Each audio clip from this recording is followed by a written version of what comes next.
Well, a very pleasant good morning to all of you. It's good to be back, and it's good to have some little bit of sunshine to ease us back into the Illinois winter. But you guys had some nice weather while we were gone, so hate that we missed that, but can't complain too much.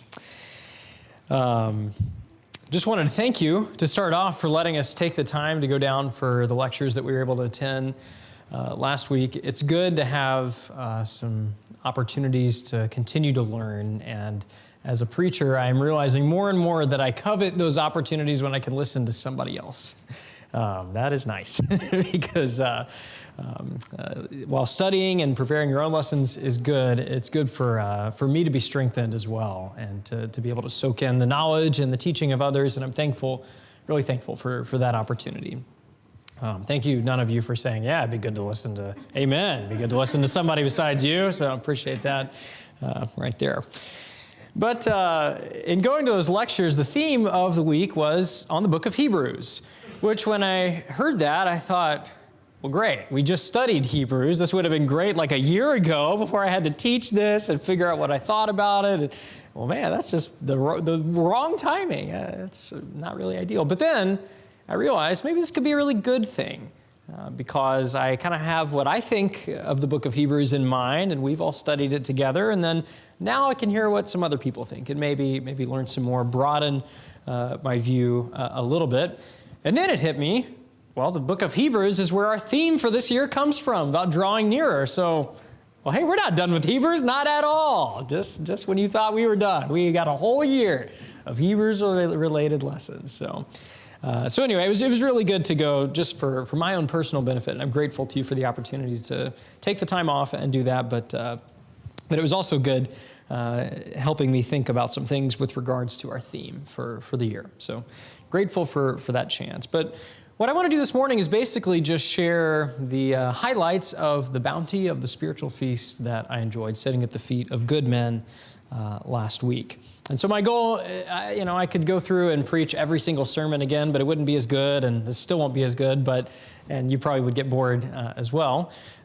But what I do want to do this morning is give you the big picture, give you the highlights of what I learned this past week and what I took away from the book of Hebrews and the message of the book of Hebrews. So that's the plan for the sermon this morning, is to consider the message of Hebrews. And in doing that, of course, naturally, I want to give total credit to all the speakers at the lectureship that I attended, and don't want to take credit for this at all. So lest I plagiarize, this is not original material entirely, but I have formed this into my own lesson, everything that I heard this past week. So there's my disclaimer up front.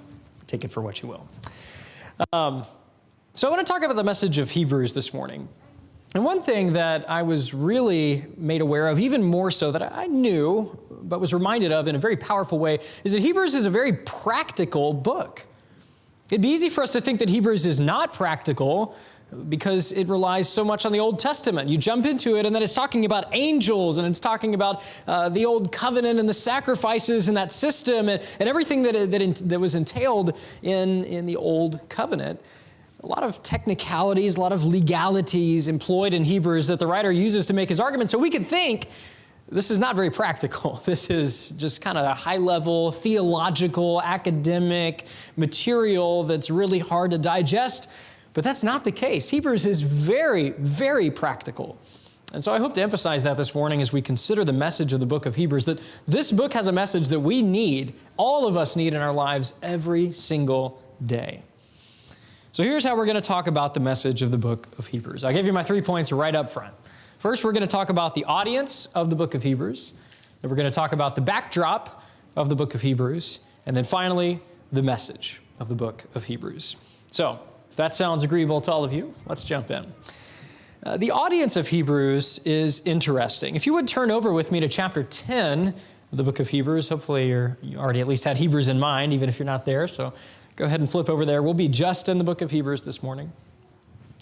Hebrews chapter 10, and we'll start reading in just a second in verses 32 and 33. But what these verses are going to tell us is these are Christians who had struggled and suffered and were still suffering.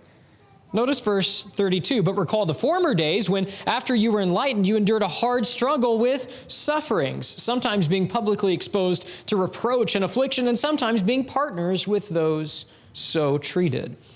It seems like, from what we read here and elsewhere in the book, that their faith had caused them to struggle and suffer. It's one thing to struggle and suffer just because of life, but it's another thing altogether to suffer because you believe in Jesus. You say, well, if I didn't believe in Jesus, this wouldn't be happening to me, but it is because of my faith. That's what seems to be happening to these Christians. They suffered, but they suffered because of their faith in Jesus. And initially, the writer seems to say they did well with that suffering. It seems like this had been going on for some time. He says in verse 32 about the former days. He talks about when you were enlightened and then you endured a hard struggle with sufferings. This has been going on for some time. And they did well with it at first. Notice verse 34. We continue reading there. For you had compassion on those in prison, and you joyfully accepted the plundering of your property, since you knew that you yourselves had a better possession and an abiding one. So they did well at first. But it seems that as time went on, and they continued to suffer, and that suffering didn't go away, they continued to struggle, both with maybe just the things that life threw at them, but also things people were doing to them because of their faith, that they lost that energy that they had at first. They lost that resolve. At first they were like, yes, it's worth it. We have something better. We're going to endure whatever we have to. And now they're not doing quite so well. We can gather that from the encouragement in the next two verses. Picking up in verse 35, therefore do not throw away your confidence, which has a great reward. For you have need of endurance, so that when you have done the will of God, you may receive what is promised. And the writer seems to be concerned, not just from these verses, but across the whole book. He seems to have a concern for them. He seems to actually be writing because these Christians aren't handling this suffering quite as well as they used to. Things have continued to be difficult in their lives. The suffering hasn't let up, and their lives never really got easier, it seems. And it seems like maybe the thought of just letting go of their faith is starting to enter into their minds. They've been doing this long enough, and it hadn't gotten any easier, and they're starting to think, is this really worth it? Should I really be doing this? I mean, I know there's something better coming, but are we sure about that? And is it really worth it? That seems to be what the writer is addressing here. But the even harder part about this is that as much as they had suffered and were suffering, they were likely going to suffer and struggle even more. The writer's telling them in this book that, yeah, you've suffered a lot, but it's not going to get better. If anything, it's going to get worse. He says in verse 4 of chapter 12 that they haven't shed any blood yet. Nobody's been killed yet among these people for their faith. But the verse before that, chapter 12 and verse 3, seems to indicate that that was a very strong possibility for them in the future. Verse 3 says, consider him who endured from sinners such hostility against himself, so that you may not grow weary or faint-hearted. And then in verse 4, in your struggle against sin, you have not yet resisted the point of shedding your blood. The implication, that may be coming. And that's difficult. Having suffered the whole time you've been a Christian, and then this writer comes along and says, yeah, I know you've been suffering, but don't worry, it's going to get way worse. Whoa. Seriously? That's hard. Somebody comes to you and says that to you. I mean, we all want hope, right? If we're going through something, that's what we all rely on. We rely on people who say, it's going to be okay. You're going to get through this. It's going to be all right. This guy says, it's going to get worse. How is that supposed to help? But that was the reality. That's just what they were going to experience. And I think for us, I think it's fair to say that it's hard for us to imagine truly what that was like for them. I mean, yeah, we struggle with things. I'm not arguing with that. But our struggles are not like their struggles. Even the plundering of property, these Christians had to deal with that. He says they dealt well with it, but they dealt with that. I mean, can you imagine somebody coming into your house and taking everything that's yours, or taking it and then burning your house down because you were a Christian? Really? How about somebody seizing your assets, using their power in the government to take everything that's in your bank account and run with it? Can we imagine that? I have a hard time. I have a hard time with that. But not even just the plundering of your property, though. He implies, it's very possible you're going to have to shed your blood. And we know historically a lot of Christians did shed their blood. They died for their faith. People were being killed because they were Christians, taken out in the street and murdered. Can you imagine if someone came in this morning, started dragging people out of here and killing them right here in the parking lot? It's hard to imagine. And that's what was happening to the early Christians. But the bottom line is these people really did suffer greatly. And so they were thinking of giving up. And we can understand that. If that's what's happening to you, I think we would sympathize with that. Yeah, maybe. Are you sure it's worth it? You'd want to make sure. But despite how greatly they suffered and were going to suffer, the author is going to make the argument that they simply cannot give up, that they should not give up, and that it is not worth it to give up, no matter how much they do suffer. And so as we consider the argument that he makes, that brings us to the backdrop of Hebrews. And where does the author go to try to help them with the suffering they're experiencing and will continue to experience? Does he go and just say, pat on the back, it's going to be okay? No, he says, let me pull out a legal argument from the Old Testament. Really? That's what's going to bring us comfort? Well, yes. Yes, it is. So he uses the Old Testament to help encourage them and convince them that they need to endure this suffering. Hebrews draws heavily on the Old Covenant, but it draws specifically on what was not possible through it. The earlier parts of the book demonstrate Jesus' superiority over all that the Old Covenant provided and all that it involved. And then when we get to chapter 11, we were reminded of people who had faith in God, some of the most noteworthy among God's people of all time, people who were even shadows of Christ himself under the Old Covenant. And those people were incredible. I mean, you got Abraham mentioned all over this. A lot of these were incredible people and had amazing relationships with God, talked directly with God. And yet, verses 37 through 39 of chapter 11 reveal to us that while the law they had was good, they were lacking something better that was to come. Read with me in verse 37 of chapter 11 of Hebrews. Talking about these people who had this faith, they were stoned, they were sawn in two, they were killed with a sword.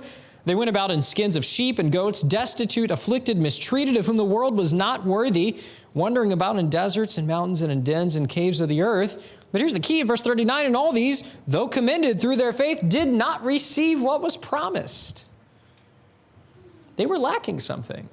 Something lay ahead of them that was better. Doesn't mean the law was bad or wrong, but something better was coming. And we can see that when we move on to chapter 12.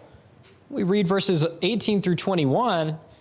He's talking about how these Christians have not come to what previously existed under the Old Covenant. Verse 18, what may be touched, a blazing fire and darkness and gloom and a tempest and the sound of a trumpet and a voice whose words make the hearers beg that no further messages be spoken to them, for they could not endure the order that was given. If even a beast touches the mountain, it shall be stoned. Indeed, so terrifying was the sight that Moses said, I tremble with fear. Moses is the guy who had the boldness to go and say, God, I want more. I want to see your face. And yet even this makes him, Moses, tremble with fear. God had appeared to him so many times, burning bush, talked to him all the way through the Exodus and the plagues in Egypt, and made Moses his mouthpiece, given him all kinds of revelations, and Moses is trembling. It's scary. Smoking mountain, stoned to death if you touch it. But the writer's point isn't to depress them by bringing all this up. His point is that now, with this backdrop in mind, the Old Testament, the Old Covenant in view, the Christians to whom he's speaking have something better than that. The Old Testament was good, but what they have now is what all those under the Old Covenant were looking forward to all along. And so we get in verse 40 this idea that God had provided something better for us. The text says that apart from us, they should not be made perfect. What we are experiencing now is better. The old law was good, but we have something better than even the old law, even God's direct revelation to Moses. And because of this great argument that the author makes throughout the book, that brings us to the message of the book of Hebrews. And the ultimate message of the Hebrews author is, do not give up now. Do not quit. And we probably have not suffered like the audience of this book did. I'll grant that. There are some Christians that I have heard of and that I know who have suffered similar kinds of things, who came out of other faiths and from other nations, and their families want to kill them because they've left their previous religion. They want to steal everything they have. They want to make them hurt and suffer for their faith. But I would think most of us in this room have not experienced that. But this does apply to us. Even though we don't suffer like they did, we still struggle and suffer. I'm looking around at people who suffer. Because we're a family, we know about each other's struggles. And I know that's true. All of us have our own burdens to bear in this life. Things that break us down, that are hard for us. Things that make us maybe think about quitting sometimes too. And so even though we don't suffer like they did necessarily, the message of this book applies to us. But what the author of this book told his audience, and what I believe God would tell us today in our sufferings through the writings of the Hebrews writer, is do not give up. You have something much too good to let go of now. Yeah, things are hard. Things may be hard. Things are hard for a lot of us. But if you truly see what you have and how amazing it is, I think the Hebrews writer would tell us, it should become so overwhelmingly clear that you would be so foolish to let go of it. It would be the greatest, the height of foolishness to walk away from what you have. And so the admonition of the Hebrews writer is to not give up, not to walk away, not to let go, but on the contrary, to draw nearer. And I would submit to you that the very heartbeat of this book is the idea of drawing nearer. Just a few scriptures in this book. You don't have to turn to these places. I'm just going to hit them really quick, but just to show you that this is the pulse of Hebrews. Chapter 4 and verse 16, let us with confidence draw near to the throne of grace. Chapter 7 and verse 19, we have a better hope through which the writer encourages us there to draw near to God. Chapter 7 and verse 25, we can draw near to God through our eternal great high priest and be saved to the uttermost in our drawing near to God. Chapter 10 and verse 22, we are invited to draw near in full assurance of faith. Chapter 11 and verse 6, those of us who have faith in God are again invited to draw near. The amazing thing about that, what makes that so incredible, is that the Old Covenant, on the other hand, encourages people to do anything but draw near. Really, the Old Covenant, in a sense, encouraged its people to stay away. Don't get anywhere close. You don't want to be close to this. Hebrews 12 and verse 20, for they could not endure the order that was given. If even a beast touches the mountain, it shall be stoned. Who wants to say, oh, well, it's right up the mountain, woo. No, I am backing as far away from that as I can. That was the Old Covenant. Well, in a way, they could draw near to God. The high priest once a year could go into the most holy place. He went in with fear. Again, the Bible doesn't tell us this, but Jewish tradition tells us they'd tie a rope around his leg in case he died. That's not confidence. That's not an invitation to draw near. That's a fear. What we have, the Hebrews writer says, is an invitation to draw near. And he would tell us in chapter 12, we have not come to Mount Sinai, but we have come to a different mountain. We have come to Mount Zion. Notice verses 22 and 23 of chapter 12. But you have come to Mount Zion, and to the city of the living God, the heavenly Jerusalem, and to innumerable angels in festal gathering, and to the assembly of the firstborn who are enrolled in heaven, and to God, the judge of all, and to the spirits of the righteous made perfect. And then in verse 24, he says, ultimately, you have come to Jesus Christ. You've come to Jesus, the mediator of a new covenant, and to the sprinkled blood that speaks a better word than the blood of Abel.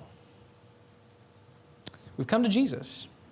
And through him, we have come directly into, he says, the presence of the living God of heaven. Do not let go of that. That's what he's telling them. Sure, cares may come, trials arise, grief ensue, but you cannot let go of what you have in Jesus. You just can't. And he's making the argument, for thousands of years, people have wanted what you have right now. All these people in Hebrews 11, they were looking for a better city. They were looking for these promises that were afar off. They didn't greet them, but they saw them from afar. They wanted them, but they died in faith, not having received them. Guess what we have? Those promises. The Christians this person was writing to had that, and we have it today. It's what people have been wanting for thousands of years. Thousands, millions of people have wanted this, and we have it now. Why would we walk away? Look closer at verses 22 and 23 there. The description of what we've come to. It's the city of God. It's angels in festal gathering. The assembly of the firstborn, and ultimately to God. The image here, what is that? It's a throne room. As you walk into the throne room, the angels are in the courts praising.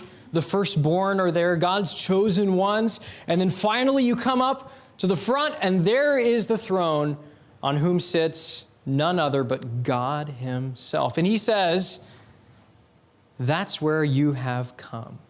He doesn't say that's where you're going. I think a lot of times we have that in mind, like we're kind of like the Old Testament people. And in a sense we are. We haven't received it entirely. But in a sense, we are much closer than they ever were, because he says, you have come to Mount Zion, to this place, and to the presence of the living God. That's where we are as Christians, in the presence of God. And yeah, there's a sense in which we haven't received it fully yet. We do await the full fulfillment of those promises, but we have our foot in the door. We have our foot in the door. Even this morning, we are in the presence of God. You ever think about that? Where two or three are gathered, I'm there with them. God's here. We have what all those heroes of faith were looking toward, what they were looking for.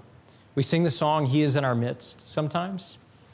We don't sing that because it sounds nice, but it's a lie. We don't sing that just because it's verbiage that kind of describes metaphorically what. It's real. It's real, folks. He is in our midst right now. Why would we ever give that up? And yet, I'd imagine that most of us, at some point or another, have thought about it. I've thought about it. Life is hard. Guys, things get tough. That's the reality. You don't need me to tell you that. And so we think about throwing in the towel maybe. When things get really hard, just giving it up. I mean, I'm someone who struggles mightily with doubt. I have a hard time. I second guess everything. And there are times where my doubt causes me to think, do I really believe in God? Is this really worth it? Is this really the truth? Maybe that's not your thing that you struggle with. But each of us have things in our lives or things in our personality or things with ourselves, whatever it is that make us struggle. And that may lead us down a path like these Christians were being led down by their suffering. Where we start to question, is this really worth it?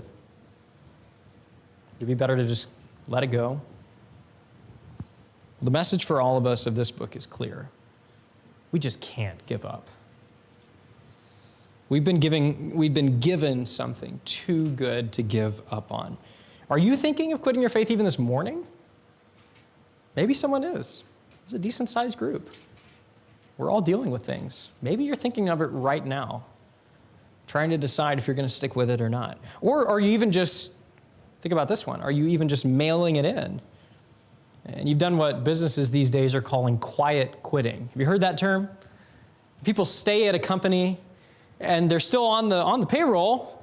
They've still got an email address. They're still sitting in a desk, but they're not in it. Their heart's not there. They're not really doing the work. They're just trying to get the paycheck.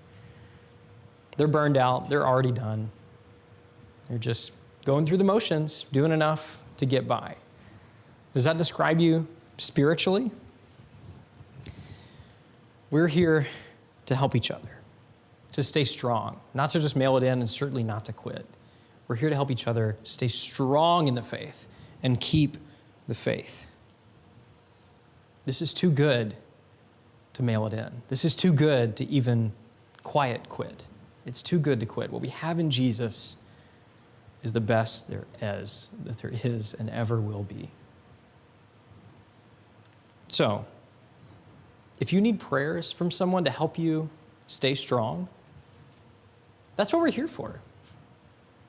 We're not here to make some semblance of pretty worship and can dress up in suits. I know I'm probably in the wrong clothes to preach that this morning, but it's all I had clean after my trip, for the record. And also, Paul over here outclassing us all last week with the suit and tie. But that's not why we do this. Not to make ourselves feel better about how put together we are. We gather together because we are messed up and we are struggling and we need each other. And that's how one way that God has designed to help us keep going. And so maybe the old practice of coming forward isn't the most comfortable thing, but talking to each other about what we're struggling with and praying for each other, we can't get away from that. Or else we've left what Jesus intended all along for his disciples, to love one another. So if you're struggling, reach out. Be vulnerable. That's what the family of God is supposed to do. And so if you need those prayers, reach out to somebody this morning. It doesn't have to be coming forward. But we all struggle with things. Let's make sure that none of us fall and fail to enter the rest that is promised to us. It's too good to quit on. It's too good to mail it in. Stick with Jesus. He's the best there is. If you're not a part of the body of Christ, realize that you need to be. I'd love to help you with that too. Point you to what Jesus has offered to you. If there's anything we can do this morning to help you get closer to Jesus and stay strong in the faith, we want to do it, whether now or even later and as we go through our week. We're a family, and that's what we do. If we can help you now, though, come while we stand and while we